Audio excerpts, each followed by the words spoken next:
Om Sadashiva Samarambam Shankaracharya Madhyamam Acharya Paryantam Vande Guru Paramparam Ishvaro Guratmeti Uchiveda Vibhagine Yomavda Vyakta Dehaya Dakshinamurtaye Namaha Sava Vedanta Sedanta Gocharam Tamagocharam Govindam Paramanantam Satguru Pranatoshmaham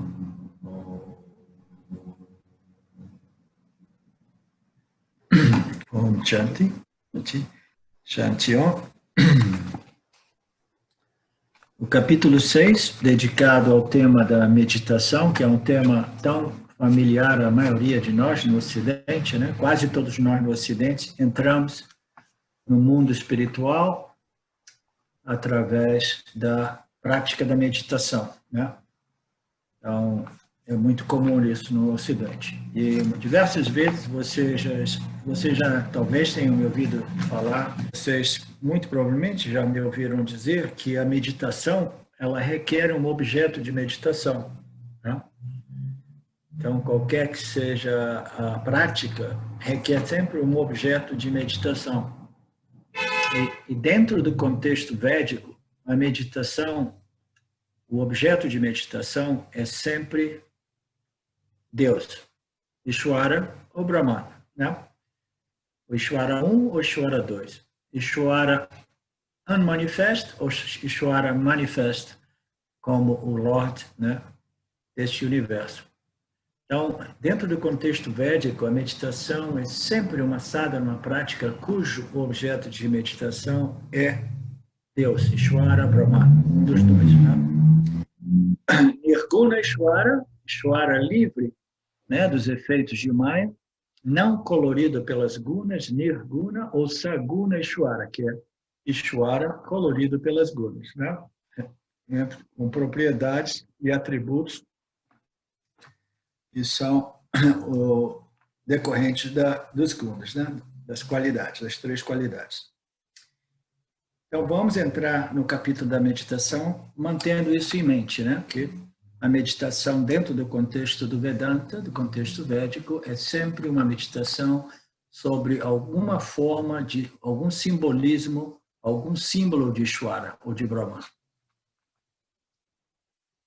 Então, o verso número 1, ele inicia dizendo: se você renuncia a rituais proscritos, mas não realiza nenhuma outras ações, você não é um Karma Yogi. Um Karma Yogi realiza ações sem apego para com o resultado. Renúncia é realmente Karma Yoga, porque você não pode tornar-se um Karma Yogi sem abandonar o apego, a renúncia aos resultados de suas ações, né? Então, o primeiro, né, significado desse verso, né, é: se você renuncia aos rituais proscritos, né, dentro do contexto de um Karma Yogi, o indivíduo ele faz determinadas sadhanas, alguns rituais, né, e ele faz aquilo, mas ele também, igualmente, né, para que ele seja definido como um Karma Yogi, ele precisa de seguir os papéis sociais, né, que Ishvara apresentou para ele e agir no mundo, né, continuar interagindo, exercendo as suas funções sociais. Mas se ao invés o indivíduo renuncia aos rituais e aos papéis, renuncia aos rituais proscritos, rituais védicos, digamos assim, dentro do contexto, porque esses rituais eles não se aplicam tanto ao nosso contexto ocidental, né? Mas digamos que se o indivíduo ele pensa: eu sou um Karma Yogi e eu tenho as minhas sadhanas diárias, né? Eu faço repetição de mantras, pujas, tapas, coisas, né, mais relacionadas à meditação. E se eu renuncio a esses rituais entendeu? As minhas práticas, as minhas repetições mântricas, etc. Mas eu não faço nenhuma outra ação, então isso significa o quê? Significa que eu não sou um Karma Yogi. Porque o Karma Yogi é aquele que continua agindo no mundo. Ele continua exercendo os seus papéis, as suas funções, né, dentro da sociedade. Então, se você renuncia todas as suas atividades, todas as suas sadhanas, todos os seus rituais e renuncia às ações também, então nós podemos dizer que você ou é uma pessoa realizada e é uma pessoa com espírito realmente de um sannyasa, né? Um sannyasa, ou você é uma pessoa que se atolou em tamas, uma pessoa preguiçosa, você não quer fazer mais nenhum ritual, mas ainda assim você abandonou todas as suas ações dentro do contexto da sua vida, do seu karma, né? Seus papéis sociais. Então, isso não define um Karma Yogi. O que define um Karma Yogi? Karma Yogi é uma pessoa que permanece no mundo, mas agindo, né, a partir de uma compreensão, ou de uma perspectiva de compreensão desse relacionamento com o Ishvara e com o campo dharmico, e principalmente, e também muito importantemente, renunciando à expectativa em relação ao seu Prarabdha Karma, aquilo que vai ser os resultados, aquilo que vai ser o seu destino, o seu futuro. Então, você continua agindo para que você seja chamado um Karma Yogi. Você continua agindo, você sem apego aos resultados, e mais importante ainda, muito importante, com uma atitude de devoção, uma atitude de gratidão, dedicação de suas ações a Ishvara. Então, você tem essa visão védica, você compreende, você tem o olho que permite você compreender o campo como Ishvara, como Deus, e você age como uma forma de retribuir, de contribuir, de adicionar valor ao campo. Você vê o campo, você vê tudo em todos como Ishvara, e você não para de agir, você não para, porque você é um Karma Yogi. E por que o Karma Yogi age? Porque a sua natureza é extrovertida. E por que ele continua agindo até que ele já não haja mais? Para ele simplesmente queimar um pouco mais desse extrovertimento, desses rajas, até que ele desenvolva uma mente contemplativa, que nada mais é do que uma conversão de tendência. Você está mais interessado em sua natureza, sua inclinação é mais para a contemplação e meditação e menos para a ação. Mas isso precisa ocorrer gradualmente e naturalmente, né? Então, simplesmente renunciar às ações e renunciar os seus rituais ou as suas sadhanas espirituais, os seus mantras, os seus pujas, isso não faz de você um Karma Yogi. Karma Yogi permanece engajado no mundo, exercendo os seus papéis, agindo a partir dessa compreensão, essa visão de Deus, a visão de Ishvara, e agindo sem aquela expectativa, ansiedade e apreensão a respeito do seu futuro, a respeito dos resultados, do seu destino. Você deixa tudo isso por conta de Ishvara. Então, quando a gente compreende o que é um Karma Yoga, a gente vê que é muito mais fácil dizer, né, falar, compreender, do que realmente viver como um Karma Yoga, né? Porque requer muita compreensão, foco e um coração muito purificado, de tal modo que ele possa não somente renunciar aos resultados, mas dedicar as suas ações. Dedicar, recebe aquilo que o campo nos retorna, mas recebe sempre, né, com a compreensão de que isso é prasada, isso aqui serve um propósito, o propósito é simplesmente aquele de propiciar mais compreensão, mais entendimento, mais purificação, porque o Karma Yoga, ele sabe que ele ainda precisa de desenvolver purificação mental, emocional, intelectual. Então, ele age, porque a natureza sua é aquela extrovertida, né?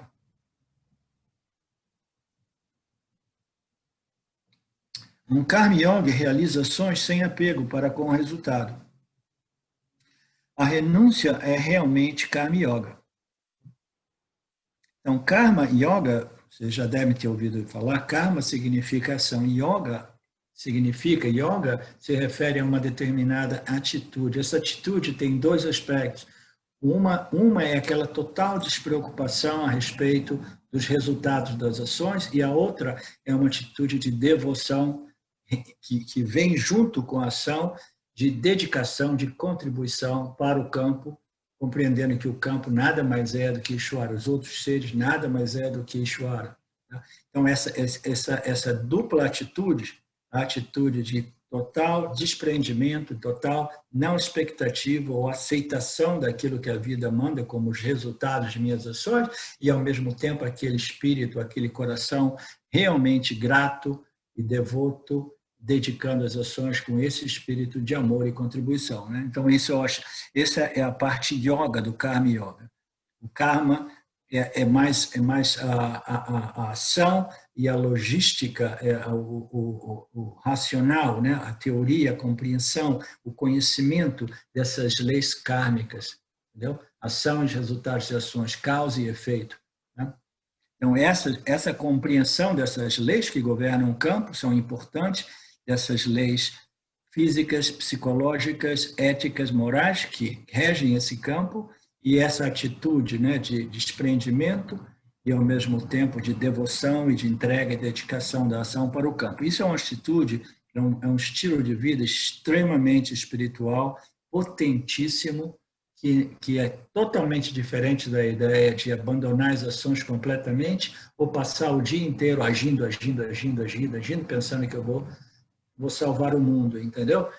Então, ação, não necessariamente, mesmo que seja ação altruísta, não necessariamente faz do indivíduo um Karma Yoga. O Karma Yoga é uma ação espiritual muito elevada, entendeu? É um estilo de vida muito elevado que conduz a uma purificação muito extensiva desse corpo sutil. A renúncia é realmente Karma Yoga. Essa renúncia significa o quê? A renúncia aos resultados das minhas ações, a renúncia aos meus desejos, entendeu? Que eu estou fazendo o que eu estou fazendo porque eu quero o que eu quero. Então, eu estou renunciando o meu desejo, né? Gradualmente eu vou renunciando ao meu desejo, porque o meu desejo primário é servir, é contribuir, né? E é purificar, né? A minha mente, o meu intelecto, e propiciar um campo no qual outras pessoas possam crescer. Então, o meu objetivo não é realmente o apego aos resultados, não é o apego aos meus desejos, a realização dos meus desejos, mas simplesmente os meus desejos mundanos foram convertidos num desejo de me elevar espiritualmente e de servir ao campo de modo que outros indivíduos possam se elevar espiritualmente também. Renúncia é realmente o que Karma Yoga significa, porque você não pode se tornar um Karma Yoga sem renunciar aos seus desejos e o apego, a expectativa aos resultados. Né? Então, isso é que define o Karma Yoga. O verso apenas significa que uma pessoa que está disposta a sacrificar os seus quereres e não quereres, medos e aversões, desejos e aversões, para conformar-se e submeter-se ao Dharma, numa dada situação, é tanto um Karma Yogi como um renunciante. Veja bem, a palavra renunciante é quase sempre atribuída aqui ao sannyasi. Sannyasi é aquele que renunciou, digamos assim, a participação nos afares não, nas transações, nos negócios do mundo, né? Aquele que simplesmente falou assim, não, eu não quero casar, eu não quero abrir uma empresa, eu não quero fazer carreira, eu não quero nada do que o mundo tem para me oferecer. Né? Eu renuncio completamente a tudo aquilo que o mundo tem para me oferecer. Por quê? Porque a minha mente já é purificada e meu temperamento já é contemplativo, meditativo. Então, tudo que eu quero é uma caverninha onde eu possa meditar, contemplar, estudar as escrituras. Então, esse é, em geral, o significado da palavra renunciante, né? Aquela que renunciou realmente todo esse corre-corre do samsara, que requer tantas ações, porque o indivíduo ele já possui uma mente altamente satívica, altamente contemplativa. Então, essa palavra renunciante é mais associada ao sannyasa. Mas, nesse caso, é tanto um Karma Yoga como um renunciante quando você se submete ao Dharma, a cada uma das situações. Então, o que esse comentário está dizendo? Isso significa que uma pessoa que está disposta a sacrificar os seus desejos e medos para se confrontar com o Dharma, uma outra expressão que eu gosto de usar muito é sacrificando os meus desejos e medos no altar do Dharma. Se eu estou fazendo isso, eu sou um Karma Yogi, mas não somente um Karma Yogi, eu sou um renunciante. O que eu estou renunciando? Eu estou renunciando aos meus desejos em nome do Dharma e eu estou renunciando às minhas expectativas a respeito do que o Ishvara vai me proporcionar, né, como o meu Parabhida cá. Então, é um grande renunciante também, renunciando. Eu não estou renunciando às ações, entendeu? Por quê? Porque a minha natureza ainda é extrovertida. Mas eu estou renunciando o quê? Os meus desejos ao prol do Dharma, porque eu vou seguir o Dharma, não o que eu quero e o que eu não quero, e eu estou renunciando à expectativa a respeito dos resultados. Então, essa já é uma grande renúncia, né? Então, uma pessoa que é disposta a sacrificar seus desejos em nome do Dharma é tanto um Karma Yogi como um renunciante, não apenas um sannyasi que tem resultados de ações para desistir. Não apenas um sannyasi que não tem resultados de ações para desistir. Um sannyasi é aquele que renunciou, em teoria, né?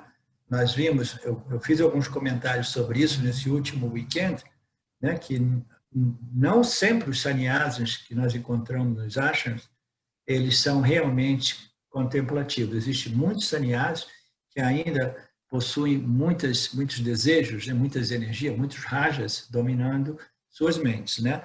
Mas, em geral, né, os sannyasis, aqui está dizendo, eles não têm resultados, porque eles não querem fazer nada, com exceção da libertação, né? Um sannyasi não tem resultados de ações, por quê? Porque o sannyasi não faz ação, né? Você, para lidar com o karma, você precisa colocar uma ação, causa e efeito, e esperar o resultado de uma ação. Okay? Uma ação, ela produz um resultado, e esse resultado é quase sempre uma experiência. O sannyasi, ele abandonou essa interação com o campo, ele não quer agir, ele quer simplesmente contemplar. Então, ele não precisa renunciar a nenhuma expectativa, ele não precisa renunciar realmente esse apego aos resultados de suas ações, porque ele não coloca ações, né? Agora, ele pode desenvolver uma expectativa. Qual é a expectativa? Seria o resultado do seu estudo, reflexão e contemplação sobre as escrituras. Então, o sannyasi, ele vai ficar, né, buscando essa compreensão, né, dessas declarações e ensinos presentes nos Upanishads, e ele vai buscar isso porque o seu desejo é total assimilação e internalização, integração desses conhecimentos até que ele se torne um fato para ele. Então, um sannyasi, às vezes, ele pode até mesmo desenvolver uma expectativa em relação aos resultados de suas contemplações, né? Mas os resultados de uma ação são uma coisa, são resultados, são situações, são efeitos das ações, são experiências, circunstâncias, situações, né? Mas o resultado de estudo e contemplação ou é total assimilação dos conhecimentos, entendeu? Compreensão, ou parcial, né? Assimilação, compreensão e assimilação e integração desse conhecimento. Nós estamos lidando com dois tipos de resultados das ações. No caso do sannyasi, é yana, pala, wana pala, né? Resultados do yana, da contemplação, da reflexão sobre esses yanas, esses conhecimentos, esses ensinamentos, né? É um tipo de resultado diferente. Aqui diz, ele não tem resultados para renunciar porque eles não querem nada, com exceção da liberação. Mas você desejar a liberação também é uma forma de expectativa. Isso, num estágio, né, mais sutil, também precisa ser renunciado. Chega um ponto no processo do indivíduo que até mesmo, né, essa ideia de que eu quero a liberação, eu quero o moksha, eu quero realmente essa total, firme, né, e sólida e sempre presente clara, né? Sem dúvida, compreensão a respeito do que eu sou, né? A eliminação de... Então, isso pode também se tornar uma expectativa que precisa também ser renunciada. Mas, em geral, o sannyasi, ele não coloca ação, então ele não lidar muito com... Ele não precisa lidar com resultado de ações, mas ele está ali, né? Lidando com a contemplação e o resultado de suas contemplações, que é o que? A compreensão. É o conhecimento. É isso que ele quer, o conhecimento. É um tipo de resultado diferente, é um tipo de ação muito diferente, porque não é uma ação física, não é uma ação verbal, é uma ação intelectual e seguindo a lógica exatamente como apresentada nos Upanishads. Então, é uma contemplação guiada pelos Upanishads que é destinada a simplesmente, né, destruir essa identidade, né, dualística entre Jiva e Brahman, né, que simplesmente leva o indivíduo a reconhecer Aham Brahmasmi, eu sou Brahman em minha natureza, em minha real identidade. Né?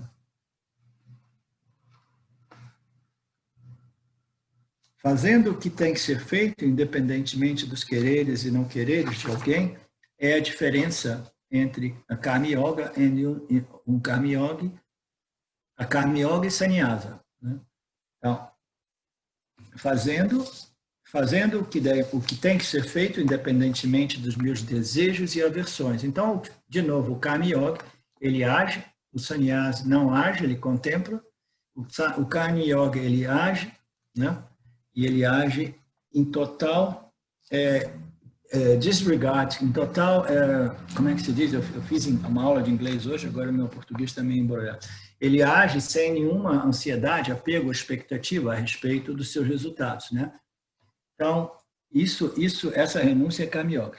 Fazendo o que tem que ser feito, independentemente dos meus desejos, né, dos resultados, é renúncia e Karma Yoga. A diferença entre Karma Yoga e Sannyasa é que Karma Yogis têm que realizar certos rituais religiosos e atuar numa variedade de papéis. Mas sannyasis não. Um sannyasi atua somente na função de um buscador da compreensão, buscador de moksha, buscador da total, clear, né, livre de dúvida, entendimento, de modo que se torne um fato de que a minha real identidade na natureza é consciência pura, infinitamente não limitada. Né? Então, esse é a única função do buscador de moksha, e esse buscador de moksha que se dedica somente a esse tipo de resultado é chamado um sannyasa. Né?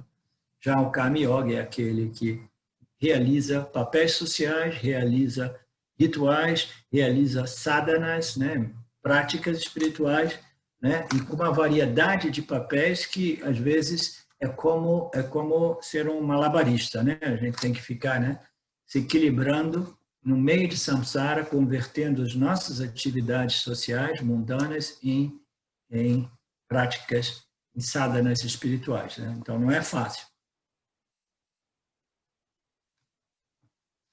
É muito mais simples ser um sannyasi, mas ainda assim, ele pode ser muito difícil e complicado se a mente do indivíduo que optar, né, fizer o voto de sannyasi, não estiver realmente preparada para tanta contemplação e quase nenhuma ação. Né? Então, se você pega uma criancinha pequena e fala para ela, fica quieta e fica sentadinha ali por 15 minutos, né? Aquilo ali é uma tortura para uma criança. Do mesmo modo, um indivíduo com muitas rajas, um indivíduo ainda com muita energia, com esse temperamento realmente, né, ativo, ele poderia sofrer muito, né, numa posição de buscador de moksha, sem nenhuma possibilidade de ação e com todo o tempo à sua disposição para estudar, refletir, meditar e contemplar. Então, tudo é exatamente perfeito de acordo com a nossa situação, né? A nossa condição. O verso número 2, Karma Yoga é renúncia porque tem que desistir dos desejos por objetos, os quais produzem resultados limitados. Então, Karma Yoga também é uma forma de renúncia. Né? Você não está renunciando às ações devido ao seu temperamento, mas você está renunciando os resultados e você está sacrificando os seus desejos. Sacrificar os desejos é uma forma de renúncia, porque eu estou agindo, mas eu não estou agindo porque eu quero isso, eu quero aquilo. Eu estou agindo porque essa é a ação dármica, essa é a ação justa, essa é a ação que traz mais benefício para o todo, para o campo, né? Então, o sannyasi, o Karma Yoga, ele está sempre sacrificando seus desejos, né? E simplesmente desapegando dos resultados, né? Ele renuncia, o Karma Yoga é uma forma de renúncia porque você tem que desistir, renunciar aos desejos, os quais produzem resultados limitados. Então, por que o Karma Yoga vai renunciar aos seus desejos e a expectativa a respeito dos resultados de seus desejos, o resultado de suas ações? Por quê? Porque o Karma Yoga é um sábio. O Karma Yoga compreendeu que os resultados estão sob a jurisdição de Ishvara, não do Jiva.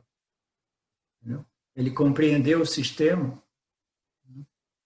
Então, ele sabe que os resultados não cabem a ele, ele pode, no máximo, né, colocar uma ação em harmonia com seu desejo, alinhar seus desejos com o Dharma, dedicar essas ações a Ishvara, invocar Ishvara, né, de modo que Ishvara possa facilitar, né, a realização do seu desejo, mas o seu desejo é absolutamente alinhado com o Dharma, mas o seu desejo primário é o quê? Não é realmente obter aquilo que é esse objetivo, né, mais superficial. O objetivo mais profundo do Karma Yoga é o quê? É a purificação mental, né, espiritual, é elevação, né, pureza de coração, etc, etc. Elevação espiritual. Então, ele age, né, renunciando a esses desejos primários, porque o seu desejo fundamental é elevar-se espiritualmente através dessa atitude, que é fundada na compreensão dessas leis, entre elas a mais importante é que os resultados de todas as ações pertencem a Ishvara, o sistema, né, chamado Ishvara, sistema kármico, né? Essa equação kármica extremamente complexa. E ele sabe que as ações, né, esses desejos por objetos, eles produzem resultados limitados, em todos os sentidos, né? Mesmo que nós obtenhamos os resultados de nossas ações do ponto de vista material, mundano, eu estou fazendo isso porque eu preciso de uma casa maior, né? Mas eu faço isso porque eu tenho a família, tenho um bebezinho novo, e eu faço isso em total alinhamento com o Dharma, e ainda assim, eu sei que todas as minhas ações aqui, elas são limitadas no que diz respeito à minha total plenitude, a me completar, a me resolver. Ele sabe que nenhuma ação que é limitada por natureza irá produzir essa libertação, essa plenitude, essa consciência, essa convicção a respeito de sua plenitude. Então, ele sabe que uma ação é sempre limitada e jamais irá produzir resultados ilimitados, né? Então, ele abandona, desiste desses desejos, porque ele compreende as limitações das ações que são limitadas e dos resultados que somente podem ser limitados, porque uma ação limitada jamais pode produzir um resultado ilimitado. Mas, do ponto de vista prático, funcional, né, utilitário, ele precisa de uma casa maior. Então, ele continua agindo, indo para o trabalho, fazendo uma hora extra, dedicando as suas ações ao campo, levando em consideração o benefício do todo, de sua família, mas ainda assim sem expectativa. A sua alegria é no servir, é no agir, é no ir para o trabalho, é de prover, né, para a sua família, e muito menos na expectativa a respeito dessa casa grande, porque ele quer se elevar espiritualmente, ele quer essa purificação, né, essa refinação mental. O Karma Yogi abandona as tendências, as vasanas, os desejos, mas continua realizando ação para purificar a mente. Se somente as atividades são abandonadas e não os desejos, a pessoa é um hipócrita, né? A gente vê essas pessoas que abandonam a participação, abandonam as ações, eles não interagem com o campo, não transacionam com o campo, e eles querem, né, ser como se diz? Reverenciados. Reverenciados? Não? Reverenciados. Eles querem ser reverenciados como grandes santos, como grandes yogis, entendeu? Como grandes swamis, né? Sannyasis, mas na verdade, muitas vezes, eles são simplesmente extremamente tamásicos, né? Eles renunciaram às ações. Naturalmente, se você renuncia às ações, as pessoas tamásicas, elas não têm problemas, muitos problemas kármicos, muito embora você também possa pecar pela inação, mas as pessoas realmente tamásicas, essas pessoas que renunciam às ações completamente, os desejos e tudo, não há nem mais desejo, ela não lidar com karma. Por quê? Se você não age, você não lidar com o resultado das ações. Karma é ação e seus resultados, ação e suas repercussões. Se você não age, você está livre dessa problemática, né? Mas isso não faz de ninguém um santo e um sábio, porque uma mente tamásica é simplesmente uma mente preguiçosa, apática, deprimida, né? Confusa, né? Confusa porque é embotada, né? Eu falei essa palavra corretamente. Então, a não atividade não faz de ninguém um santo, né? Se somente as atividades foram abandonadas e não os seus desejos, e aqui nós estamos fazendo outra paralela, uma outra análise de uma pessoa que quase não tem desejo, que seria uma pessoa extremamente tamásica, que ainda assim não é um sannyasi e ainda assim não é um karma yoga. Então, seria uma pessoa hipócrita, como diz aqui. A pessoa é somente uma hipócrita. Ela nem é um karma yoga e nem é um sannyasi. Ele está disfarçado de sannyasi, ele está se disfarçando de um grande yogi que não faz nada. E na Índia você encontra muitas pessoas assim. Elas realmente ganham a vida em silêncio e o James, né, outras pessoas já ouvi falar, né, que uma pessoa, quando ela não é sábia, e se ela quiser realmente desenvolver um status de um sábio, ela precisa estar de boca fechada, porque se ela falar, começa a sair um monte de bobagem, um monte de ignorância, aí as pessoas descobrem, esse cara não é um sábio, entendeu? Então, você fica em silêncio e as pessoas começam a aparecer, né, pensando que você é um grande sábio, né? Então, isso é o que ele chama aqui de hipócrita, né? Nenhum karma yoga é aquele que está agindo com uma certa compreensão, atitude e etc. E nem um sannyasi, porque ele realmente não tem essa mente contemplativa, ele tem uma mente tamásica, né? Um karma yoga renuncia aos quereres e não quereres, que são opostos ao dharma e ao adharma. Então, o karma yoga, naturalmente, ele abandona, né, os seus desejos e suas aversões, desejos e medos, somente, naturalmente, quando esses desejos são em violação ao Dharma. Somente quando esses desejos não são em harmonia com o Dharma. Então, o Karma Yoga, compreendendo, veja bem, Karma Yoga e Dharma Yoga são como as duas faces da mesma moeda. O Karma Yoga ele precisa ter uma compreensão clara do que é o Dharma. Então, ele vai filtrando ou simplesmente renunciando ou abandonando todas aquelas tendências que não são realmente em harmonia com o Dharma, né? Então, ele vai renunciando a esses desejos e medos que não são em harmonia ao Dharma.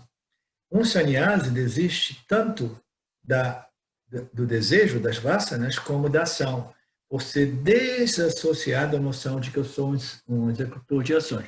Já um sannyasi genuíno é aquele sannyasi que já possui essa purificação, essa mente muito meditativa, contemplativa. Então, ele já renunciou ao desejo, porque o desejo é aquilo que acaba perturbando a mente e impossibilitando que a mente possa realmente estudar, contemplar e refletir sobre esses ensinamentos, né? Então, quando a mente está sob a influência de muitos desejos positivos ou desejos negativos, que são aversões, eu não quero isso, eu não quero aquilo, né? Quando a mente é livre de toda aquela perturbação, ela é uma mente contemplativa. Ela simplesmente tem a capacidade contemplativa porque porque esses medos e aversões eles foram neutralizados já através desse processo de preparação, purificação da mente, né? Um sannyasi, ele está abandonando, desistindo das tendências, das vássanas, dos desejos, dos medos, né? Que o corpo causal já é extensivamente purificado e ele também vai desistindo da ação, porque o que nos compele a agir são as vássanas, são esses desejos e medos compulsivos, né? Vinculantes. Esses desejos é que, de novo, faz a gente levantar da cadeira e vou fazer alguma coisa. A nossa natureza rajásica e os desejos, esses pensamentos, eu quero isso, vou fazer aquilo, preciso daquilo. Você imagina uma pessoa com esse tipo de natureza. Eu tenho uma amiga minha, que agora ela está com mais idade, mas ela costumava ser tão rajásica, até uns 5 anos, 6 anos atrás, que algumas pessoas brincavam com ela, dizendo que ela tinha mola na bunda e rodinhas nos pés. Não sei se já ouviram falar dessa expressão, né? É aquela pessoa que não consegue ficar parada. É linda, maravilhosa, mas um vulcão de energia, né? É uma pessoa que se move sempre, vai sempre fazendo alguma coisa. Então, naturalmente, por que a pessoa se levanta sempre para fazer alguma coisa? Por quê? Porque o corpo causal do indivíduo, o subconsciente, está suprindo esses pensamentos que são desejos. Eu preciso fazer isso, ou eu preciso evitar aquilo, eu preciso proteger, eu preciso conquistar. Então, está sempre movendo a pessoa. Então, uma pessoa com aquela natureza, naturalmente, ela fica vítima de um pensamento depois do outro, um pensamento depois do outro, que compele ela à ação, entendeu? Então, é uma mente não adapta a esse estudo, essa contemplação que requer muito foco, né? A mente precisa permanecer focada, clara e focada. O Karma Yoga renuncia aos quereres e não quereres, que são opostos ao Dharma e ao Dharma. Já o sannyasi, ele desiste dos desejos e ele também desiste da ação, porque se você já tiver neutralizado os desejos, através desse processo de purificação, que é possível através do Karma Yoga, através do Upasana Yoga e através de nascimentos meritórios. Uma pessoa já nasce, muitas vezes, já com essa mente muito pura, muito contemplativa, né? Então, o sannyasi, ele vai desistir dessa vasana, desses desejos, e, naturalmente, as ações não o compelirão a agir, né, compulsivamente, né? Por ser desassociado da noção de que eu sou um fazedor das ações. Então, um sannyasi é aquele que já neutralizou uma boa parte daquele sentimento. Eu sou o pensador, o originador e o executor das minhas ações. Eu sou o cara, eu sou aquele que tem que fazer para obter, para conseguir. Então, esse sentimento, né, do fazedor, do executor, já foi muito diminuído, minimizado, né? Então, é isso que permite ao sannyasi ser um indivíduo, né, com essa capacidade contemplativa que o coloca já quase que no nível de um Jnani, né? Porque o sentimento, né, do eu sou o executor, o fazedor, o pensador, o originador, o autor, esse pensamento, essas noções já foram, né, extensivamente neutralizadas. E qual é a sadhana que mais eficaz para neutralizar esse sentimento do executor de ações? Não existe nenhuma sadhana mais potente para neutralizar esse sentimento de eu sou o fazedor das ações do que o Karma Yoga. Por quê? Naturalmente, o indivíduo vai atribuindo suas ações a Ishvara, sabendo que o impulso das ações vem de Ishvara, as ações vêm de Ishvara, entendeu? E os resultados das ações vêm de Ishvara. O que acontece com o ego do cara? Que pensa que eu sou o cara, eu sou o originador da ação, eu sou o único fator, né? E eu sou o controlador. Então, essa compreensão desse relacionamento entre Jiva e Ishvara é a chave para esse processo de minimização desse ego, que nada mais é do que esse sentimento: eu sou o pensador, o originador, o autor, o executor e o controlador dos meus resultados, da minha vida, do meu futuro, né? Então, o Karma Yoga é importantíssimo para isso. O verso número 3 diz: para uma pessoa discriminante que almeja obter uma disposição contemplativa, Karma Yoga é o caminho. Para alguém que já é contemplativo, a completa renúncia é o caminho.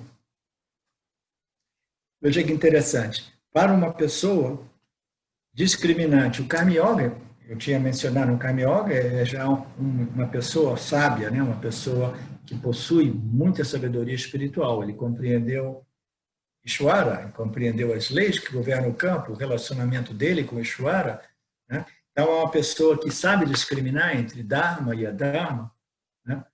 Então, ele já possui um grande conhecimento espiritual. É uma pessoa discriminante. Uma pessoa discriminante, mas ainda assim com temperamento, né, ativo, que almeja obter um temperamento contemplativo, Karma Yoga é o caminho, é a yoga natural, né? A yoga de purificação sem supressão. Porque se eu tenho uma natureza mais extrovertida, né, se a minha inclinação é para a ação, e se eu tento, né, suprimir aquela minha natureza e me tornar um sannyasi, né, eu vou estar suprimindo, e a supressão jamais é uma boa ideia. Qualquer que seja a força, né, ou a tendência que nós queiramos suprimir. Né? A compreensão é o único modo de lidar com essas energias, né, que não jogam ao nosso favor, digamos assim. Né? Então, para uma pessoa discriminante que almeja obter uma disposição meditativa, contemplativa, Karma Yoga é a melhor yoga, né? É a yoga natural. Já para alguém que já é contemplativo, né, ele não precisa fazer nada para desenvolver uma mente contemplativa. Então, para uma pessoa que já é contemplativa, a completa renúncia é o modo. É o modo para quê? Para obter moksha, para o autoconhecimento, né? Então, para a liberação, né, a total renúncia é o modo. Então, nós estamos... O verso se refere para alguém já contemplativo naturalmente, um sannyasi. Sannyasi, ele renunciou ao quê? Renunciou aos desejos, porque ele possui uma mente purificada, as vasanas já não estão perturbando. Ele renunciou à ação, porque ele não tem nenhuma vontade de ação, ele quer estudar, meditar, refletir e contemplar, né? E aí, o que ele precisa de renunciar? A total renúncia como modo para obter, né, a liberação é renunciar àquele que renunciou à ação e aquele que renunciou a qualquer tipo de participação na sociedade. Então, esse sannyasi que renunciou à ação, no final das contas, ele precisa renunciar o ego do renunciador, aquele que diz assim: eu sou um sannyasi, eu renunciei à ação, entendeu? Eu renunciei aos meus desejos, eu tenho uma mente pura. Então, a completa renúncia é renúncia do renunciador, né? Esse é o que se chama Yana Pala Sannyasa. É aquele que renunciou através do conhecimento, renunciou ao ego, renunciou ao sentimento de que eu sou o fazedor, eu sou um grande swami, eu sou um grande contemplativo, um grande meditador, etc, etc. Então, esse é o modo para uma pessoa que já está contemplativa, né? Karma Yoga é a renúncia parcial, porque o executor de ações permanece, né? Ele permanece o sentimento de executor de ações. Só que o Karma Yoga, eu sou executor de ações e as minhas ações são dedicadas a Ishvara. Mas ele ainda se sente o quê? Um grande devoto do Lord Ishvara. Ele permanece ainda, né? Eu sou o fazedor de ações, né, dharmicas, o fazedor de ações espirituais. Eu sou um grande, né, um grande Karma Yoga, né, uma pessoa altamente espiritualizada, vivendo no mundo, mas aquele sentimento de fazedor, executor, permanece. Karma Yoga é renúncia parcial, porque esse executor de ações ainda permanece. O sannyasa é renúncia completa, porque o executor das ações precisa ser renunciado. Né, para que moksha ou liberação seja possível, né? Então, essa renúncia do executor de ações é o que é preciso ser renunciado no caso de uma mente contemplativa. E essa renúncia somente pode ser renunciada com a total, né, a total destruição desse sentimento de que eu sou o fazedor da ação, que somente é possível praticamente, né, através do autoconhecimento. O autoconhecimento é aquele conhecimento não somente a respeito da nossa natureza absoluta como consciência livre da ação, mas a total compreensão e assimilação de que Ishvara e as gunas são os responsáveis por todas as ações. Então, ele renuncia, entendeu? Qualquer sentimento que exista de que eu sou o cara que renunciei isso e aquilo, mas ainda assim eu preciso, eu sou um grande yogi, né? Estes versos estão apenas dizendo que liberação é compreensão do relacionamento entre conhecimento e ação. Relacionamento entre a consciência e a ação. Liberação é a compreensão. Veja bem, essa é uma frase interessante. A liberação não é simplesmente a total renúncia da ação, mas é compreender a ação, entendeu? E o relacionamento do jiva e suas ações, né, com a consciência que é absolutamente livre de ação. Então, esse relacionamento que nós vimos, né, em alguns versos anteriores, entre ação e não ação, ela precisa ser muito bem compreendida. Então, essa frase diz que esses versos são apenas dizendo que a liberação, ser livre, né, esse autoconhecimento, esse conhecimento espiritual que libera, é o conhecimento daquilo que é livre de ação e daquilo que, por natureza, foi desenhado para a ação. E esse relacionamento entre essa consciência que é actionless, livre de ação, e as ações dos jivas, né? Então, você já não faz confusão entre os dois, né? Então, isso é realmente discriminação, isso realmente é compreensão e liberação. Vamos ver o que mais diz aqui. Você pode desistir de ações específicas, mas não da ação. Você pode desistir do desejo de agir.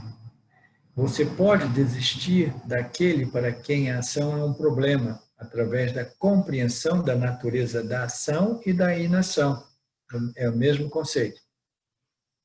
Renúncia completa é conseguida, é obtida somente através dessa compreensão, desse conhecimento. Ela é sinônima de autoconhecimento, isso é, conhecimento de Satya e de Mithya, de novo esse mesmo ponto. Esse conhecimento espiritual que liberta é um conhecimento de Satya, um conhecimento de Mithya, e do modo que Satya e Mithya se relacionam, de modo que a gente não superimponhamos, se diz?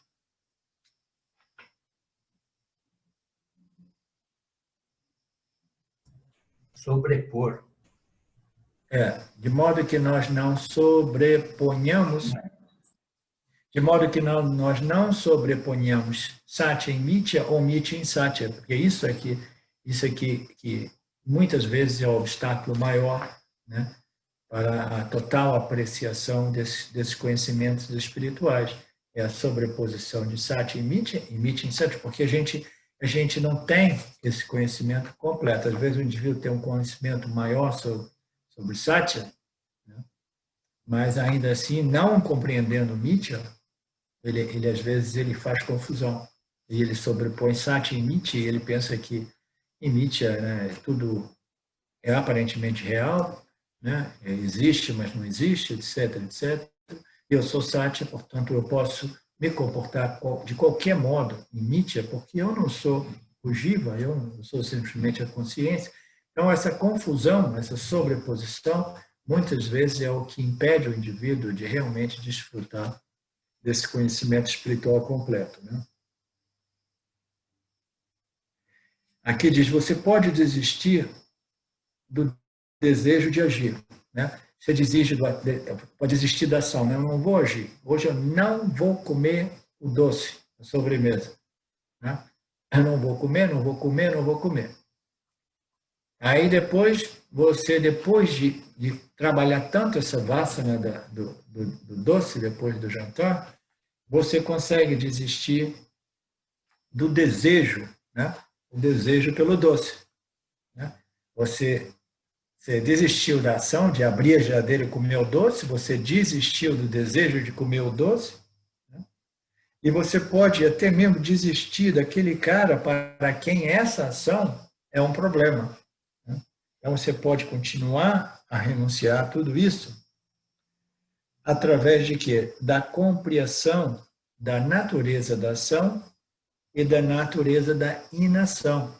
Quando você compreende, né, aquele aspecto da nossa existência que não faz nada, e aquele aspecto da nossa existência que foi desenhada para responder aos estímulos e agir, então você pode renunciar a tudo isso, entendeu? Muito mais facilmente. Renúncia completa é conseguida, é obtida através dessa compreensão global, total. Ela é sinônimo de autoconhecimento, isto é, conhecimento de Satya e de Mithya, não somente conhecimento de Mithya, não somente conhecimento de Satya.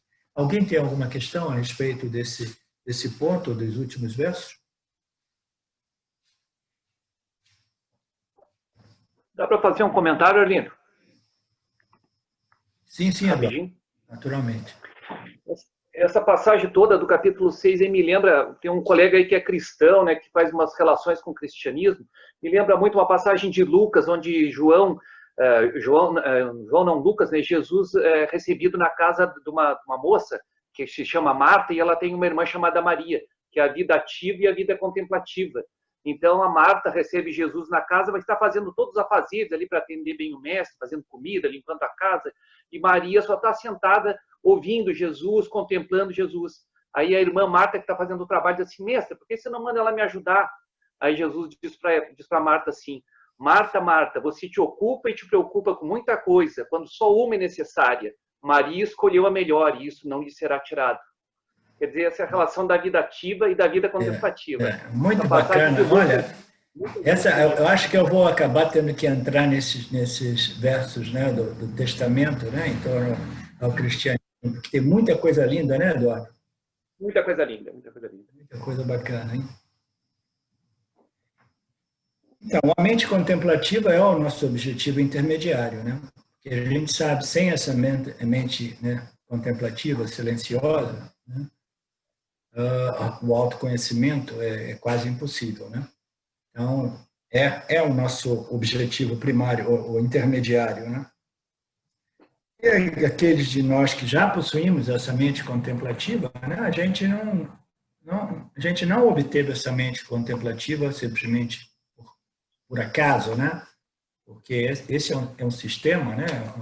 É uma ordem bem estruturada, né? E tudo, né, é uma função de méritos, né? Méritos pessoais, individuais, né? Kármicos da alma individual, né? Então, nada ocorre realmente por acaso. Todos nós passamos por esse processo de preparação, né, de uma mente contemplativa.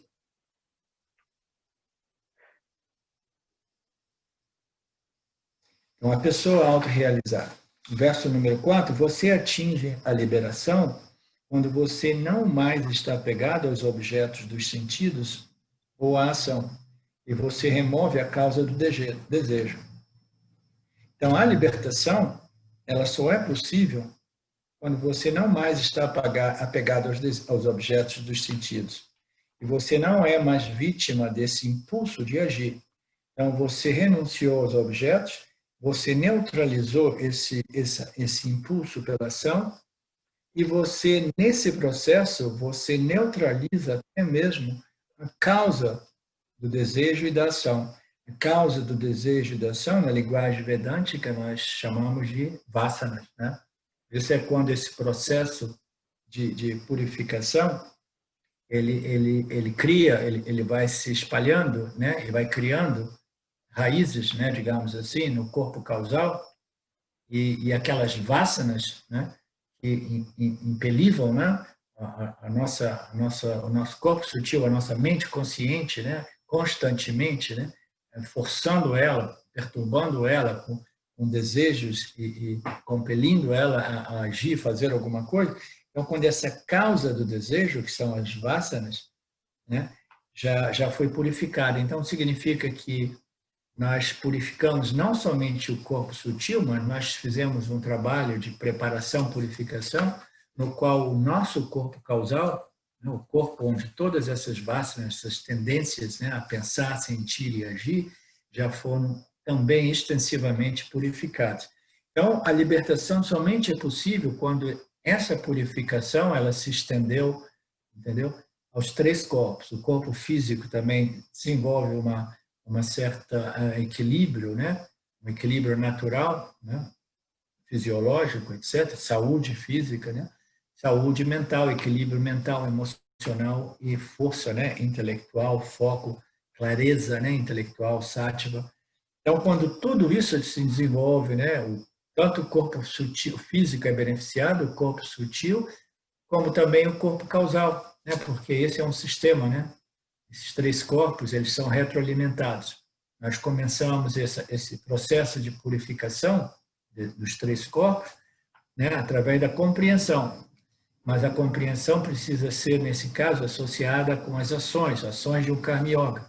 Então, essas ações, o que elas vão fazendo? Elas vão ficar produzindo novas tendências de pensar, experimentar, sentir e agir com base nessas novas ações. Elas começam, né, com mérito kármico de encontrar esses ensinamentos espirituais que nos permitem de ajustar, né, as nossas vidas, os nossos comportamentos, as nossas ações, de modo que as nossas ações começam a produzir resultados ou vasanas que vão facilitar ainda mais a minha discriminação entre Dharma e Adharma, entre Satya e Mithya, de tal modo que esses 3 corpos que se retroalimentam, ele vai desenvolvendo uma homogeneidade, entendeu? Qualitativa, no qual as vasanas, né, do corpo causal, elas também são purificadas. Onde é que nós estamos? A pessoa autorrealizada. Então, portanto, você atinge a liberação quando você não mais está, né, vítima ou apegado aos objetos dos sentidos, você já não é vítima das ações. E isso por quê? Porque você trabalhou na causa do desejo e da ação. Significa dizer que você possui um corpo causal ou uma carga de vasanas já como que são fundadas ou produtos, entendeu?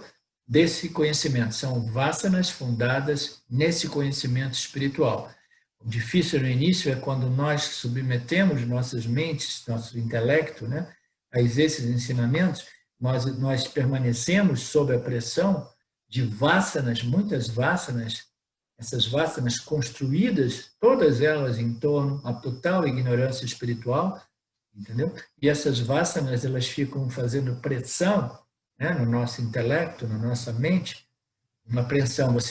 Conscientemente, você quer filtrar, você quer discriminar, você quer rejeitar aquelas tendências, mas aquelas tendências, elas continuam forçando até que elas comecem a ser convertidas em tendências mais espirituais, né? Então, nós estamos construindo, né, esse sistema vasana, desejo, medo, tendência de pensar e agir, e ações e resultados, esse ciclo samsárico, né, microcósmico do Jiva, né, ele precisa ser trabalhado gradualmente, inicia com o nosso estudo, contemplação, na verdade, inicia com um pouco de méritos kármicos, e depois com ações alinhadas a esses ensinamentos, que gradualmente irão converter muitas das nossas vasanas, né, adármicas, vasanas tamásicas ou vasanas rajásicas, em vasanas satívicas, vasanas dármicas, né? Então, quando a causa do desejo, né, essas vasanas no corpo causal, elas foram devidamente purificadas, aí é muito mais fácil atingir a libertação, entendeu? Porque você já não está tendo que, entendeu, nadar ou está tentando, né, viver em harmonia, alinhado com esses ensinamentos, quando você tem uma carga enorme de ignorância, entendeu? Né? Forçando, né? Desafiando ou nos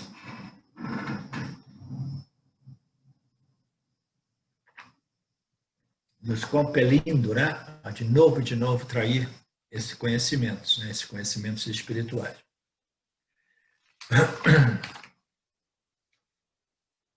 No verso 4, aqui continua uma extensão do verso 4, talvez seja o verso 5, 6, como vocês sabem, o James e o Dayananda também já tende a compilar os versos, mas dentro do mesmo tema. Né? Continua dizendo, levante-se por si mesmo, não destrua a si mesmo. Olha o exercício do livre-arbítrio aqui. Lord Krishna dizendo, levante-se por si mesmo, não destrua a si mesmo, você tem o poder, você tem essa capacidade de escolha, né, que nos foi concedida aos jivas humanos, né, de darmos a volta por cima, de sairmos de situações difíceis. Essa inteligência, né, essa capacidade intelectual nossa, nos permite o crescimento, a evolução, melhoramento, né, elevação. Nós sempre temos a possibilidade de crescer.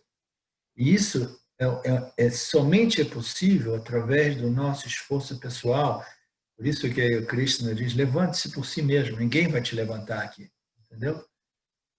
Isso também é importante para muitas pessoas que pensam que nós realmente podemos salvar os outros. Não, cada indivíduo precisa salvar a si próprio. Entendeu? Cada indivíduo precisa levantar-se por si mesmo. Não destrua a si mesmo. Nós temos sempre essa opção. Nós temos sempre a opção de nos levantarmos, nos elevarmos, mas ao mesmo tempo a opção de cairmos, né? De declinarmos, de nos destruirmos. Né? E a gente sabe que às vezes uma queda pode ter consequências monstruosas. Né? A gente vai perdendo a nossa confiança, a nossa autoestima, a gente vai desenvolver associações, vai desenvolver algumas repercussões kármicas, psicológicas, emocionais. Então, tudo isso é responsabilidade nossa, porque nós somos dotados desse famoso livre-arbítrio, né? Capacidade de escolha. Né? E o Krishna continua dizendo, você é o seu melhor amigo se você controla a si mesmo. Se você controla, se você consegue realmente vencer essa batalha contra essa ignorância universal, né? Essa imposta por Maya, essa ignorância cósmica, todo esse universo é um produto da ignorância cósmica. Entendeu? Então, essa ignorância de que você é o corpo-mente, você precisa de obter o que você quer a qualquer custo, né? Você precisa se levantar por si mesmo, né? Se elevar e vencer essa ignorância. Você é seu melhor amigo se você controla essas tendências, quando você controla e sacrifica, né, essa ignorância, esses desejos e aversões que não são em harmonia com o Dharma, o campo dármico. Né? Se você não se controlar, se você não se regular, se você não se elevar, você é o seu pior inimigo. Né? Isso nos dá uma dimensão da nossa responsabilidade, né? Do fato de que somente nós mesmos podemos nos libertar. A mente autocontrolada é serena e bem composta em face do calor e frio, prazer e dor, louvor e crítica. Olha que lindo. Né? Uma mente controlada, uma mente equilibrada, né? Uma mente serena, né? Bem regulada, uma mente bem resolvida através da compreensão, do conhecimento e através da yoga, da Vipassana Yoga e Karma Yoga, né? Uma mente realmente pura é uma mente serena e composta. Composta é uma palavra bonita, né? Porque ela é elegante, ela tem uma postura equilibrada, né? Ela não é uma mente que reage violentamente, impulsivamente, né? Muitas vezes totalmente, né? ignorantemente, né, por falta de uma palavra melhor. Então, não, é uma mente elegante, composta, e ela é composta em face de quê? Dos todos os pares de opostos. Os pares opostos, né, essa expressão do Gita, em face do calor e frio, né, é um exemplo desses pares opostos, né, que são os prazeres e dores da vida, o calor e o frio, né, o alto e baixo, o bom e o mal, né. Todos esses pares de opostos, as circunstâncias, o Puna e o Papa, as circunstâncias favoráveis e desfavoráveis, né? Então, a vida é repleta de pares opostos e uma mente equilibrada, uma mente composta, né, devido a essa internalização desses conhecimentos espirituais. Esses conhecimentos espirituais, eles precisam transformar a personalidade do indivíduo, senão é simplesmente conhecimento acadêmico. Na medida que esses conhecimentos eles realmente são devidamente, né, internalizados, né, então transforma a personalidade do indivíduo de tal modo que o indivíduo ele tem essa postura bem composta, bem equilibrada, essa força mental e emocional para lidar com os pares opostos, com os altos e baixos, né, com os momentos favoráveis e os momentos desfavoráveis, dores, prazeres, louvor e crítica. Louvor e crítica pega na veia, né? Porque todos nós sabemos, né, como é fácil lidar com os louvores da vida. Ah, o Naga é uma pessoa assim, assim, assim. Aí vem bate um outro vento e diz assim, Naga, aquele cara ali, né? Aí são todas as críticas, né? Todas as fofocas. Então, uma mente bem composta, ela é elegante, ela é bem equilibrada, ela não é afetada por todos esses opostos, né? E também isso, né, é mais fácil dito do que realizado, né? Porque, né, essa elevação espiritual é uma coisa que não é simples, entendeu? Porque essa ignorância é uma ignorância que é muito entranhada, né, arraigada na nossa humanidade, né? Ela vem de uma eternidade, né? Então, tudo isso, né, a gente não pode ter umas expectativas monstruosas, né, porque, afinal de contas, todos nós somos humanos, né? Nossa humanidade tem sempre um pouco de espaço para um pouco dessas tendências, né?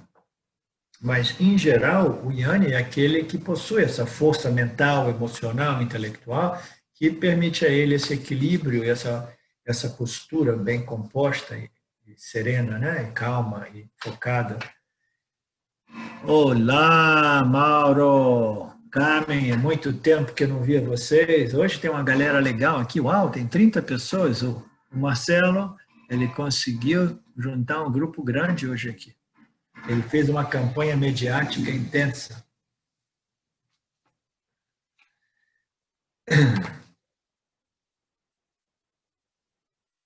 Você é o beneficiário e o benfeitor. Olha que bacana, né? Eu sou aquele que, né, benfeitor da minha elevação, do meu crescimento, da minha liberação, e eu sou o beneficiário, né? Então está tudo em minhas mãos, né? Sou eu com eu mesmo. Você tem a escolha de praticar, né? Praticar suas meditações, seus estudos, suas contemplações, suas pujas, seus rituais, né? Aquilo que seja.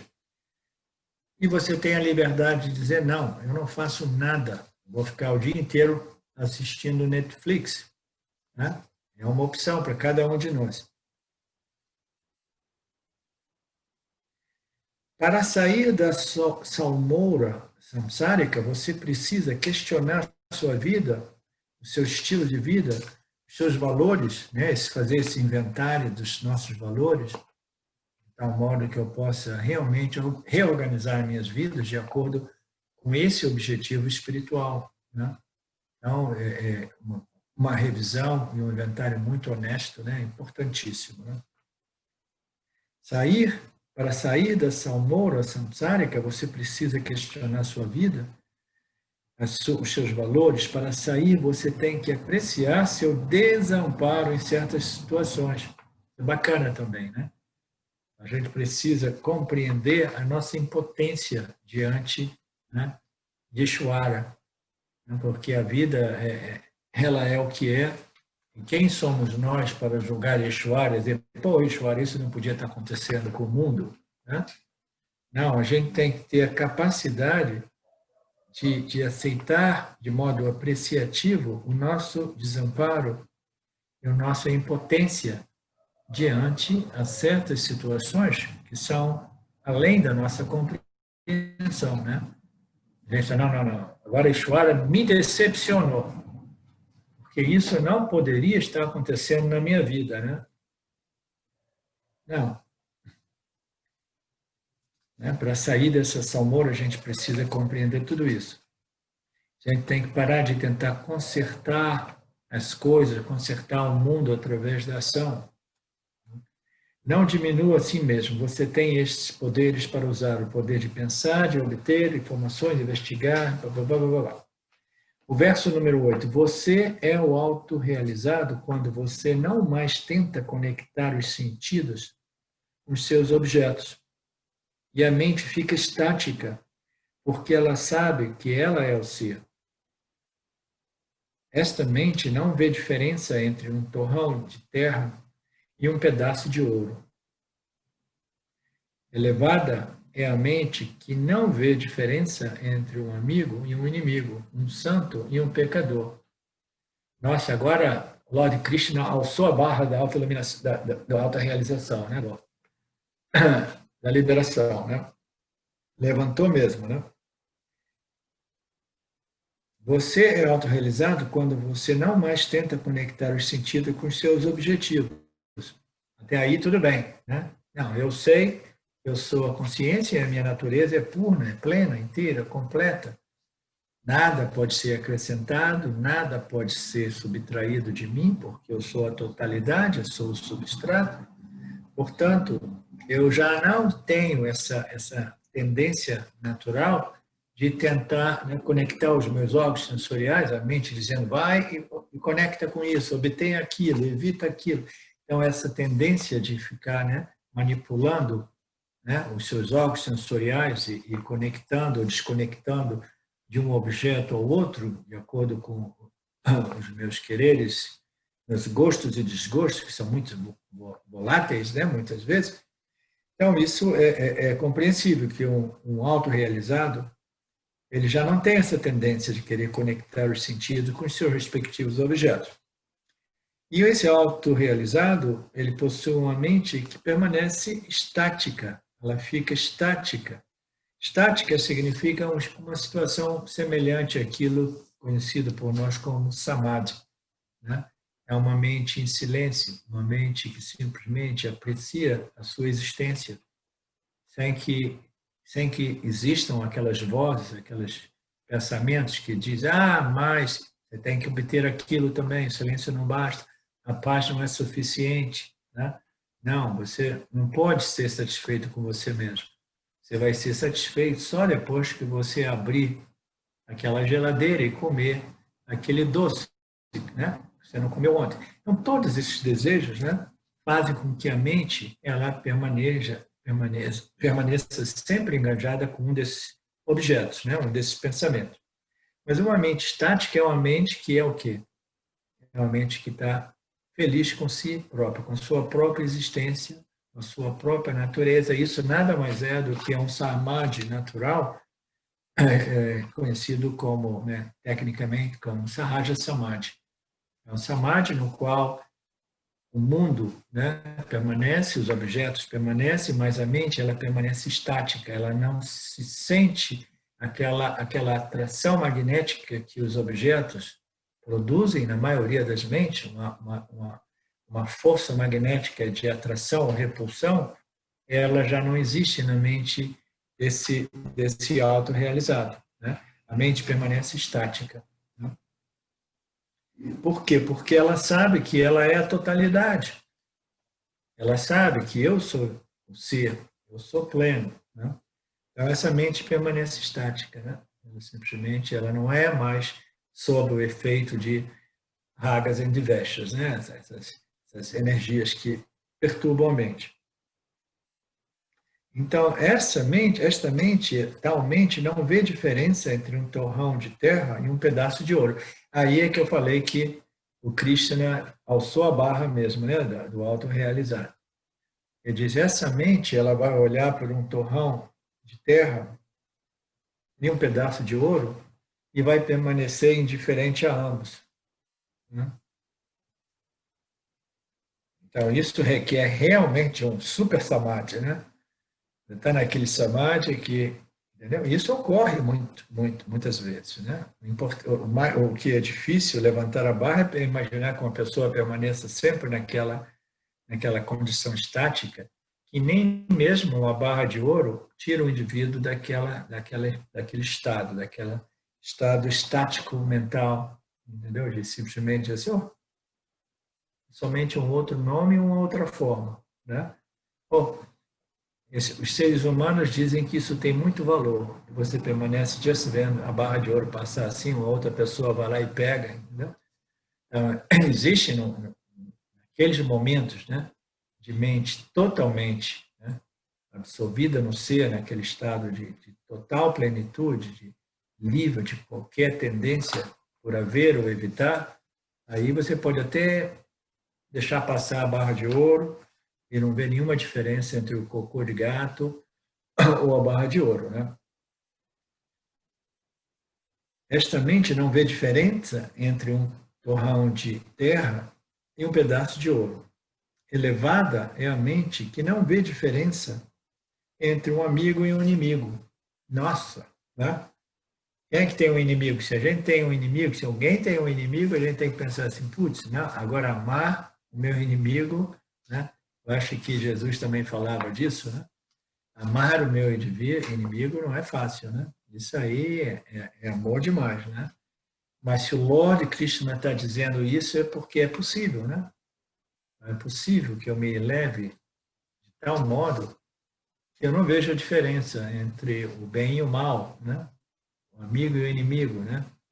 Volta elevada é a mente que não vê diferença entre um amigo e um inimigo, um santo e um pecador. Então, isso é um estado, né, espiritual extremamente elevado, né, que todos nós experimentamos, né, em algumas passagens de nossas vidas, em alguns momentos, né, de grande, né, condição estática mental, emocional, equilíbrio, paz, etc., mas que não é assim tão simples, né, principalmente, né, com estilos de vidas mais enganjados, né, na sociedade, né, com afazeres, com papéis, etc. É mais difícil viver nessa condição, mas é possível, porque se Krishna diz que é possível, é porque é possível.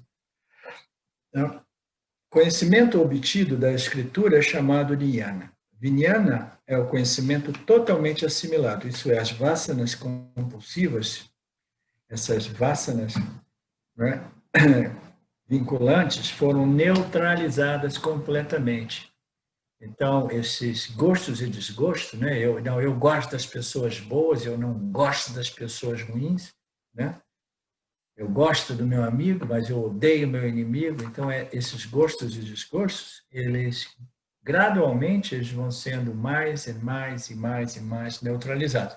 Isso é chamado um autoconhecimento totalmente assimilado, né, ao grau, né, na extensão ou na medida que as vasanas vinculativas, os gostos e desgostos, né, foram neutralizados completamente. Naturalmente, de novo, esse é um extremo exemplo, né, do que é possível em termos de purificação, né, que não é realmente o modo para definir um autorrealizado, mas é absolutamente um modo de definir um autorrealizado, né, que se purificou ao ponto de se tornar um santo ou quase um santo, né? Então, a frutificação maior que existe desse autoconhecimento é se tornar um santo, muito embora o autoconhecimento não seja a santidade propriamente dita, né? O autoconhecimento é saber que você é a consciência pura, né, livre e independente. Você não é as suas condições mentais, você não é a mente estática, etc, etc. Porque você sabe que você é a consciência, né? Mas, nesse caso aqui, o Lord Krishna apresenta o autorrealizado como aquele indivíduo que sabe o que ele é, e esse autoconhecimento, ele processou, né, tamanha purificação que o Jnana se torna quase como um santo, né? Então, esse seria, né, o objetivo, né, mais elevado para um Jnana, né? É uma pureza total, né? Você se tornar quase como um Deus. Se tornar como um Krishna, né? Isso requer um processo, né, de neutralização muito, muito, muito profundo de todas essas tendências humanas, né? O verso número 10. O meditador que é livre de desejo por objetos deve permanecer relaxado. Agora ele vai entrar mais na prática de meditação, né? A prática assim dita da meditação. Você vai sentar, você vai relaxar, você vai contemplar, ou você vai focar a mente, né, no símbolo de Ishvara ou aquilo que seja. O meditador que é livre de desejo por objetos. Olha que problema aqui. Putz, mas eu quero meditar para me livrar dos objetos, e agora eles estão colocando aqui que o meditador precisa ser livre de desejo por objetos, né? Então, esse é o problema da meditação, como nos foi apresentada no Ocidente, né? Todo mundo quer meditar para curtir uma condição mental pacífica, curtir paz, remover o estresse, a agitação, a ansiedade, a aflição, a expectativa. Não, eu quero minha mente em paz. Agora eu entendi que a chave da felicidade é uma mente calma e um coração tranquilo. Então eu vou meditar. Mas para mim meditar, eu já preciso de uma mente relativamente calma e um coração tranquilo, porque se minha mente é muito dispersiva e as emoções, elas estão, entendeu? Mexendo, né, comigo constantemente. Então eu fico meio perdido emocionalmente, eu fico disperso mentalmente, intelectualmente. Então, da onde que a gente vai começar? Karma Yoga, Karma Yoga, Karma Yoga. A gente começa com Karma Yoga, aí dentro do Karma Yoga aparece o quê? O Vipassana Yoga, a meditação. A mente já está, né, relativamente pura, contemplativa, meditativa, e aí esses desejos vinculantes, né, vinculativos, esses desejos compulsivos para os objetos, já foram minimizados extensivamente. Então, somente então, o meditador que já é livre desses desejos compulsivos por objetos, ele deve permanecer relaxado e sozinho, né? Então, relaxado e sozinho, né? No verso anterior diz: levante-se por si mesmo, não destrua a si mesmo. Somente você e você sozinho pode se elevar, né? Se salvar, né? Você pode ser o seu melhor amigo e o seu pior amigo, né? Pior inimigo. Então, o meditador, ele deve permanecer sozinho, relaxado.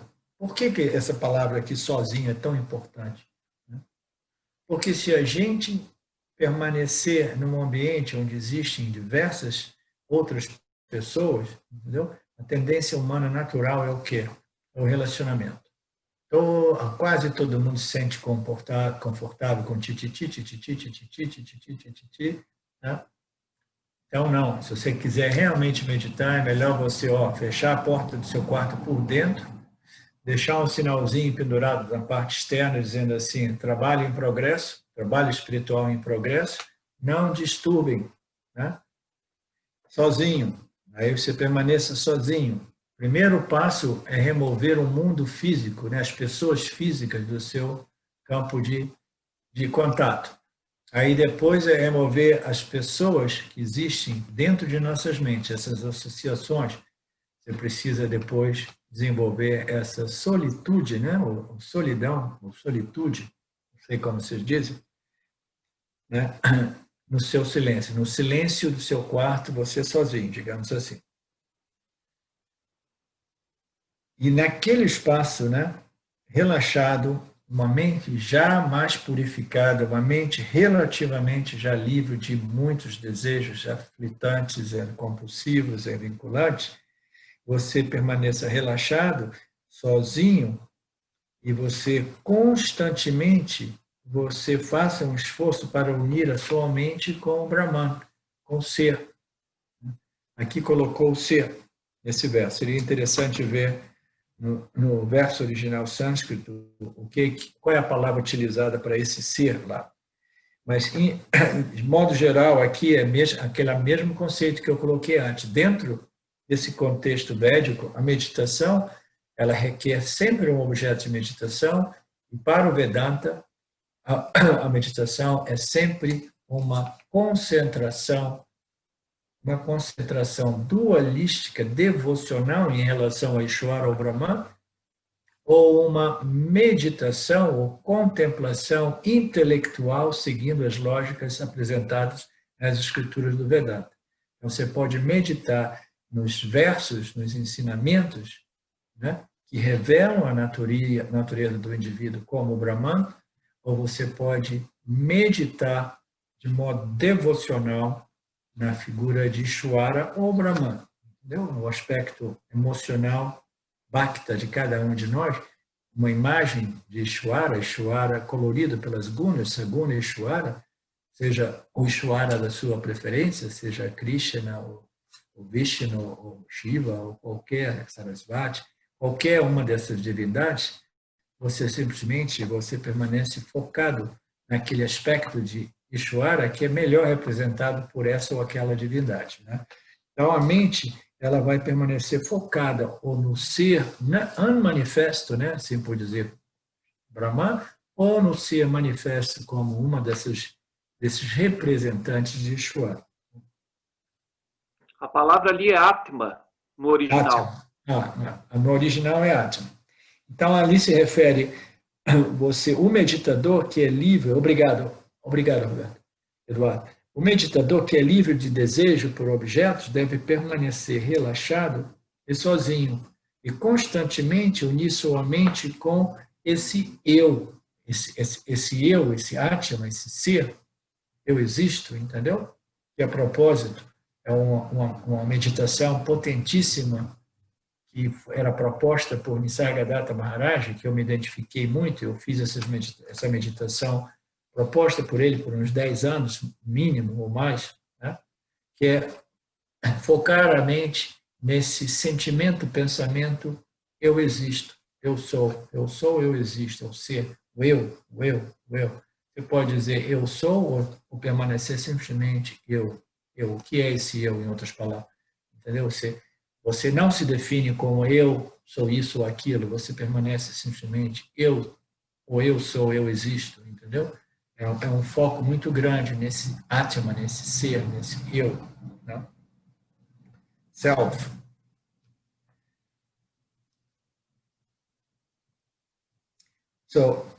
Você permanece relaxado, sozinho e focado constantemente, unindo a sua mente a esse ser, a esse eu, né? Naturalmente, o ser, o Atma, o Self, o eu, né? E não é alguma coisa separada de nós mesmos, né? Então, essa constante unir a mente com o ser é sempre, né, no final das contas, é sempre reduzida a um símbolo do ser, qualquer que seja o símbolo, né? Muitas pessoas meditam no silêncio, por exemplo. Eles colocam o silêncio como objetivo principal, né? Porque nessa experiência de silêncio, a presença do eu puro, entendeu? A presença do reflexo da consciência numa mente silenciosa, ela é muito nitidamente sentida e apreciada, entendeu? Então, no final das contas, essa união da mente, do intelecto com o ser, é uma união da mente com o símbolo do ser, sendo o silêncio, né? O silêncio, um grande símbolo do ser, né? O samadhi, um grande símbolo do ser. Unindo a mente com esse símbolo do ser. Ao meditar, para a purificação da mente, o jiva deve manter os sentidos sob controle, naturalmente, né? Os sentidos são é o aspecto da nossa personalidade, né, que tem aquela tendência de se conectar com os seus objetos de desejo, né? Então, nós temos que controlar primeiro esses órgãos dos sentidos, né? Os órgãos que veem o que eles querem ver e depois eles começam a se mover para obter aquilo que eles querem obter. Então, esses órgãos, esses 10 órgãos, né, os órgãos de recepção e de ação, eles precisam estar muito bem controlados e é relativamente mais fácil controlar eles, né? Porque é a primeira linha nossa aqui, a mais densa, a mais grosseira, né? São os órgãos. Então, você, para entrar nessa meditação, né, você precisa de... Onde é que está? Você precisa de controlar os sentidos.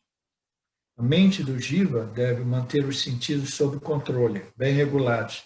Sentar num lugar quieto e limpo.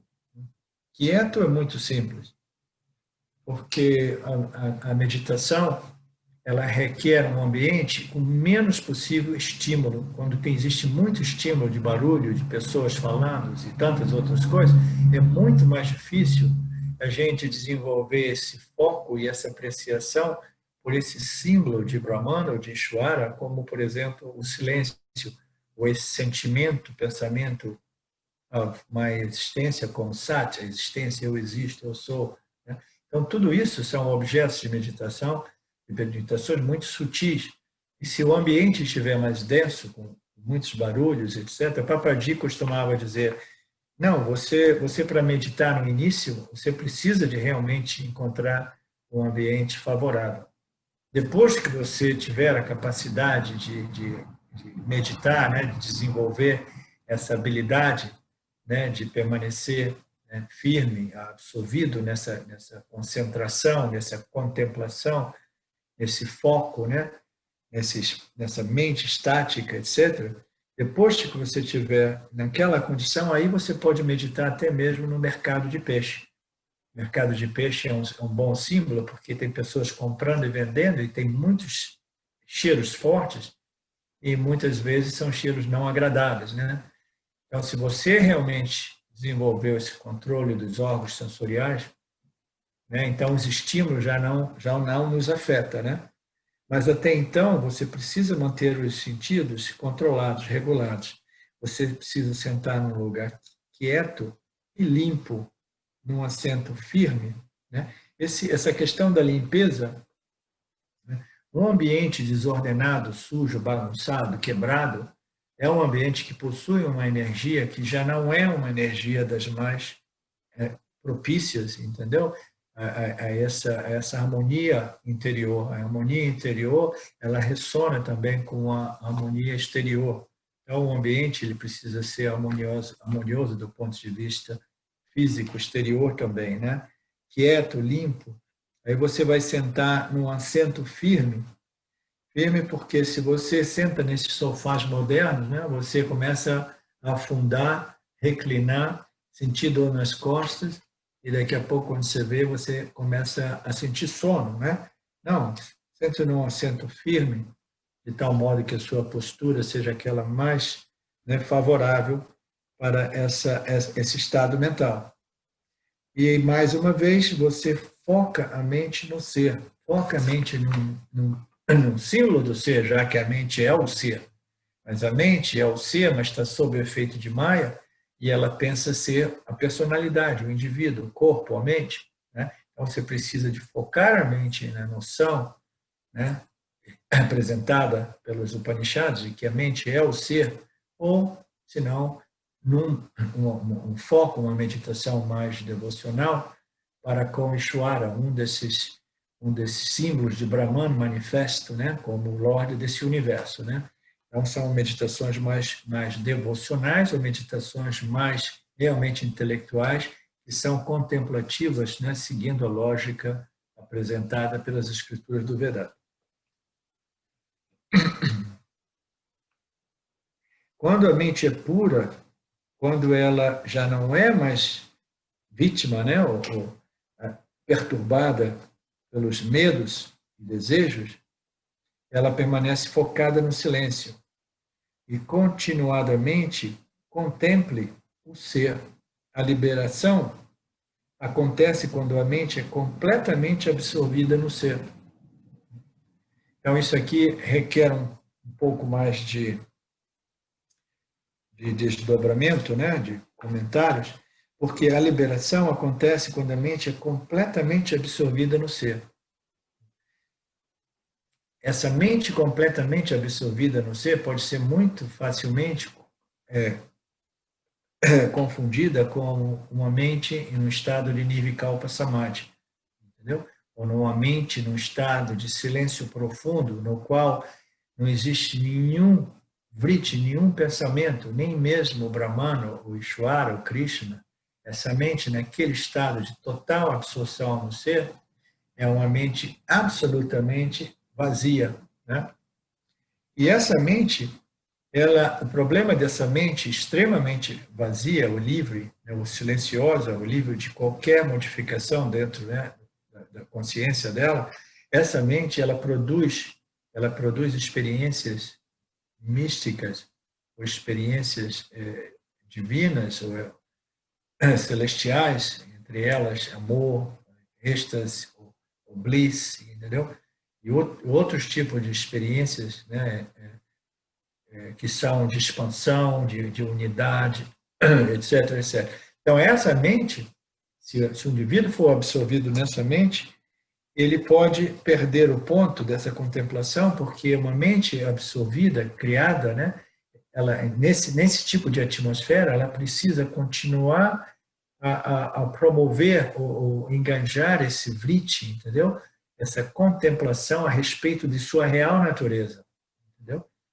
Essa contemplação que se torna sempre mais sutil, mais sutil, mais sutil, ela deve permanecer, porque o objetivo dessa atmosfera não é simplesmente permanecer absorvido no silêncio ou naquela experiência extremamente satívica, mas é continuar contemplando até que essa compreensão seja absolutamente clara, entendeu? A respeito da identidade, né? Tatvamasi, Jiva Atma é Paramatma, né?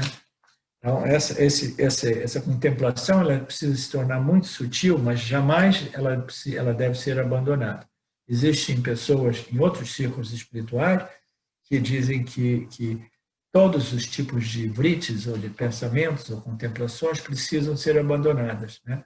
Mas quase sempre são círculos espirituais que acreditam que a iluminação, ou o Brahman, ou o ser, seja a vacuidade, seja o vazio, seja o nada, entendeu? Mas o Vedanta, ele categoricamente, ele afirma que esse autoconhecimento, né, esse conhecimento, ele é uma compreensão que requer uma contemplação intelectual, né, a respeito dessas declarações, Aham Brahmasmi, Jivatma é Paramatma. Deve permanecer até que ela seja realmente clara, né? Então, dentro daquela atmosfera muito harmoniosa e silenciosa, essa contemplação muito sutil, ela deve prosseguir, para que o indivíduo não caia na história da vacuidade, da nulidade, do vazio, do nada, etc, etc. So, completamente absorvida no ser significa completamente absorvida nesses símbolos do ser. Qual é o símbolo do ser mais potente que existe? Eu costumo dizer que o símbolo do ser mais potente que existe são as escrituras reveladas por Ishvara. Por quê?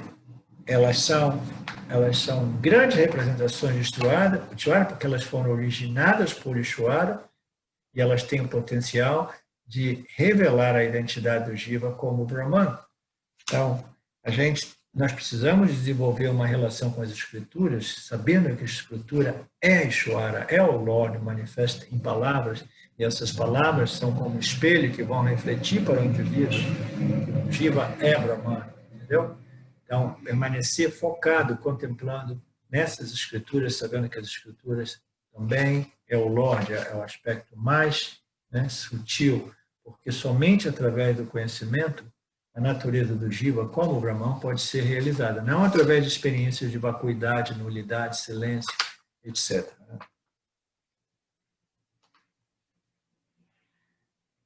A mente é aquietada pela meditação, a qual pode ser tanto meditação contemplativa ou puramente meditação devota.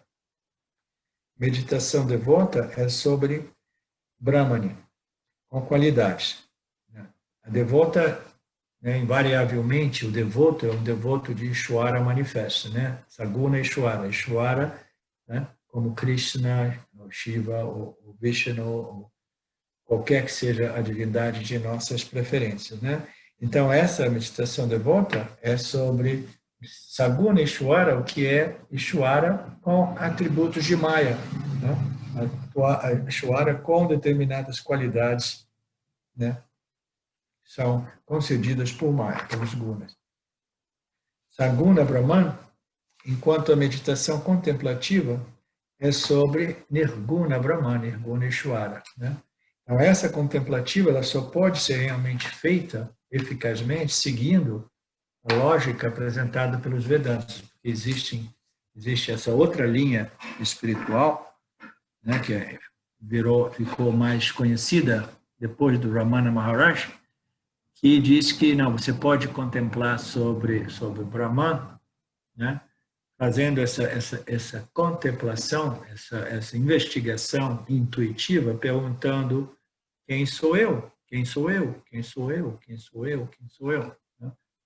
Então, se você quiser contemplar sobre a sua real natureza desse eu, você simplesmente se questionar intuitivamente quem sou eu, quem sou eu, quem sou eu, ela pode dar resultado, entendeu? Mas quase que invariavelmente ela não realmente conduz a essa realização de que eu sou o Brahman. Por outro lado, você simplesmente, eu ouvi dizer que eu sou Brahman, então eu vou repetir de modo mântrico, eu sou Brahman, eu sou Brahman. Não, eu já passei por essa de quem sou eu, quem sou eu, quem sou eu. Eu passei 20 anos influenciado por Ramana e Nisargadatta, eu estava perguntando quem sou eu, quem sou eu. Cheguei no Vedanta e eu descobri que eu sou Brahman. Então, agora, a minha contemplação é eu sou Brahman, eu sou Brahman, eu sou Brahman. Aham Brahmasmi, Aham Brahmasmi. Não. Essa contemplação sobre Nirguna Ishvara, Nirguna Brahman, entendeu? É extremamente sutil e ela precisa ser conduzida ou guiada pela lógica como apresentada pelas Escrituras, com a ajuda de alguém, ajuda de um dos nossos professores. Então, essa é realmente a contemplação sobre Nirguna Brahman. Não é perguntar quem sou eu, isso não é self-inquiry, não é simplesmente responder eu sou Brahman, mas é compreender claramente, firmemente, que eu sou a consciência e a minha natureza é Brahman, a totalidade, o substrato de tudo que existe. Então, isso é realmente a meditação ou a contemplação sobre Nirguna Brahman, seguindo a lógica dos Upanishads. A natureza de Atma é revelada, tanto por dizer que Satya Yana Ananta é Brahman, quanto por dizer que Satchitananda é o ser. É a mesma revelação em que ambos são um e o mesmo. As palavras que revelam a natureza do ser, ou a natureza de Paramatma, pelas implicações, são sempre as mesmas. As palavras dos Upanishads, que revelam a real natureza do ser, através das implicações, significados implícitos, são sempre as mesmas. Mas existe também a equação entre Jiva e Ishvara. Existem diversas Mahavakyas, ou declarações do Upanishads, que vão declarar a real natureza do Jiva, como Brahman, do tipo Aham Brahmasmi, eu sou Brahman. E existem outros tipos de Mahavakyas, outros tipos que equacionam o Jiva a Ishvara, a própria equação sendo Upadesa, o ensinamento. Essa equação, Tatvamasi, o Jiva é Brahman, o Jiva é Ishvara, né? Nirguneshwara. Então, esse tipo de Upadesa, ele é um ensinamento. Essa equação é um ensinamento, mas precisa ser muito cuidadosamente compreendido, né? Através dessas lógicas que são todas elas baseadas em significado implícitos, porque essa afirmação, você é aquilo, não faz nenhum sentido a menos que a gente compreenda os significados implícitos, né, do eu e aquilo, e como eu posso ser alguma coisa como aquilo, né? Então, o Vedanta, ele utiliza dessa ferramenta significada, conhecida como significados implícitos, né? Dessas declarações. Então, elas são os ensinamentos. Existem dois tipos de Vakyas, Mahavakyas e Vakyas, né? Mahavakyas em relação ao Brahman. Existem dois tipos, Vatsu Svarapa Paravakya, uma declaração revelando a natureza do Atma, tipo, né? Aham Brahman, você é Brahman, né? E uma declaração revelando a identidade entre o Jiva e Brahman, né? Tipo Tattvamasi, né? Então, esse é um detalhe mais técnico a respeito de dois tipos de Mahavakyas, de declarações upanishadics. Ok? Ok. Eu queria terminar um pouco antes, mas eu acabei me estendendo. Então, nós paramos aqui. Na próxima vez, nós faremos o capítulo 16.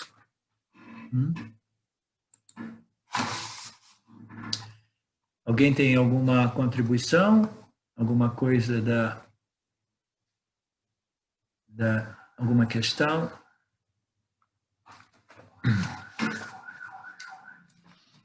Essas classes de noite, elas sempre são um pouco mais difíceis para mim.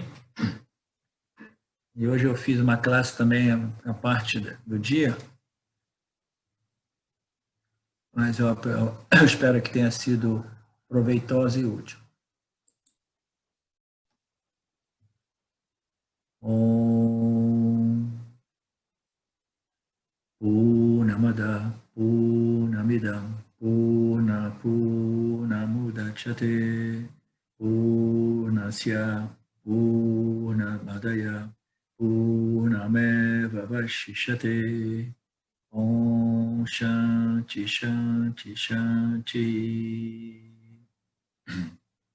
Thank you, Lord.